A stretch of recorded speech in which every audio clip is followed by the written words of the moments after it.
guest today is Arthur Coimbra, Director at the Department of Broadband at the Ministry of Science, Technology and Communications in Brazil. Thank you very much for joining us, Arthur. And I would like to know what's happening today in terms of the COVID-19 response to support the small and medium businesses in the telecommunications sector and other sectors of the digital economy. Okay, so thank you very much for the invitation. It's my pleasure to be here. So here in Brazil, we are dealing with the COVID-19 pandemic with different approaches regarding different necessities. So we have three kinds of measures we're taking. The first kind of measure is to focus on the operability of those services, to just keep those services working, the telecommunication service working around the country, with all the movement restrictions and the lockdowns that are going on in different municipalities or different states. Brazil is a federalist country, so we have 27 states and 5,500 municipalities. So we have to talk to each one to ask them to keep the telecommunication repairment teams working and moving around, so that they can keep all the broadband services working, which are very necessary in this current moment we're facing. So that's the first kind of measure we're taking, to have a big federalist articulation in order to keep the service working. So the second measure we're taking is to facilitate and to facilitate all the treatments and all the medical infrastructure that is working during the disease spread. So we have three different initiatives in this section that I'll highlight. So the first one is that we're working with a lot of regional providers, telecommunications providers. Brazil has thousands of broadband small and medium companies, and we are working with them in order to hire their service and bring it to the healthcare units we have around the country. Brazil has about 48,000 public health units, and we're started to provide service for them using fiber optics. So we're talking about 100 megabits or 1 gigabit per second, depending on the healthcare unit. And within a month, we connect 7,000 healthcare units with regional providers mainly, but they are most focused on the high populous area, and also on the states in which are located the COVID-19 reference centers for medical support. So this is in addition to things that you were rolling out normally. This is where emergency measures. Yes. Added yes. 7,000. Okay. Yes, these are emergency measures. 7,000 healthcare units connected within a month, and we're moving on. We're planning to connect the greatest part of the 48,000 healthcare units up to 2 months from now. We have about 10,000 proposals that we already received, and we're still evaluating to authorize the deployment. And all those providers, all those telecom operators, small telcos or medium telcos, they are offering 4 months of service free of charge for the health units, and after that we start charging it normally for the rest of the year, and supposedly to renovate that service through the following years. So it's been a very tough task, but we are being able to do it and to integrate all those medical reference centers to other centers that are dealing with the disease right now. A second measure that we're taking regarding the pandemics itself is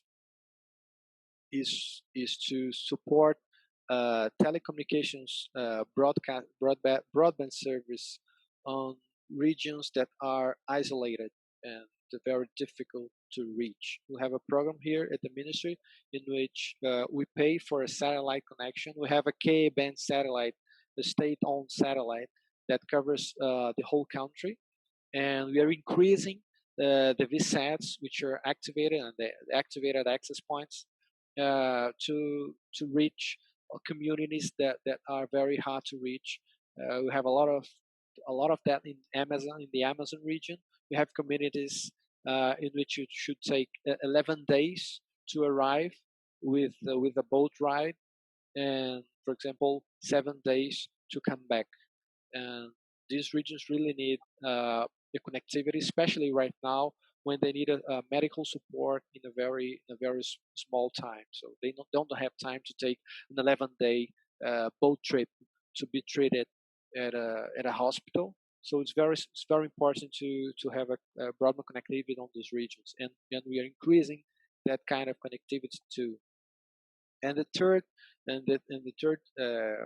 measure that I'll inside this group of pandemic control is actually to provide education services for most part of the students of public schools that are closed right now. We have the schools have been closed for around 2 months right now, and they'll probably be closed for more 2 or 3 months.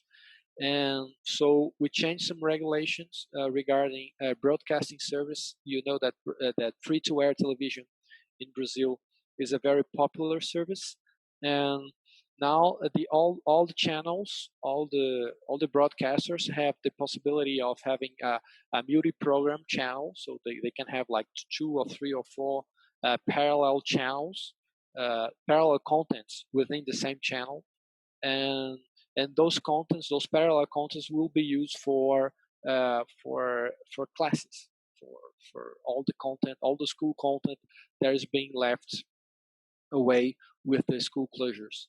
And this has been it's very successful. A lot of states are establishing partnerships with broadcasters in order to define the content to be transmitted, and we hope we can not lose too much of the education pace with this kind of program. And so finally, the third group of initiatives is to regarding the pandemic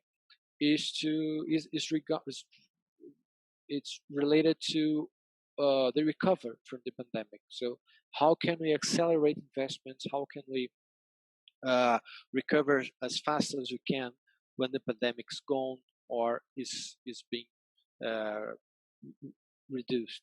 So regarding that, we are trying to make the best design. Anatel, which is our regulatory agency, is trying to design as the best auction, radio frequency auction uh, possible to improve the 5G connectivity in the country and attract investments.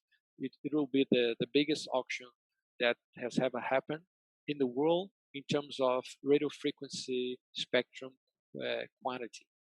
And we are also trying to, we'll also publish in the next few weeks a decree that will ease the infrastructure of deployment regarding telecommunications. There's a huge difficulty in many countries, and Brazil too, regarding rights of way and permits from the local governments and in order to deploy networks. So they frequently take too long and they delay the deployment of telecommunication infrastructure. So we are designing some regulations that will be published in a few weeks to make this procedure easier and quicker. You are opening a consultative process to discuss? No, actually, or it's already decided, that has been already gathered the information necessary to develop the policy guidelines? Yeah, no, it's already decided. This subject has been under discussion for a long time, and we accelerated a little bit due to the pandemic. But it's just there was a former federal law that established some guidelines for that, and we're now in the specific regulations we are creating some very specific rules. For example, to define what is considered to be a small size infrastructure. A small size infrastructure, according to the law, does not need any permit to be deployed. But the problem is nobody knows what is a small sized infrastructure. There are different definitions. They are very subjective, and we are, for example, inside these regulations, we are objectively defining what is a small size infrastructure, and that may cover more than 80% of the 5G antennas that will be deployed in the next years. So we are doing a lot of things to increase productivity in the telecommunications sector and to allow quicker and easier investments. I think I covered pretty much everything or almost everything that we're doing. Indeed, excellent overview. Thank you so much. Arthur Coimbra, Director of the Department of Broadband at the Ministry of Science, Technology, and Communications in Brazil.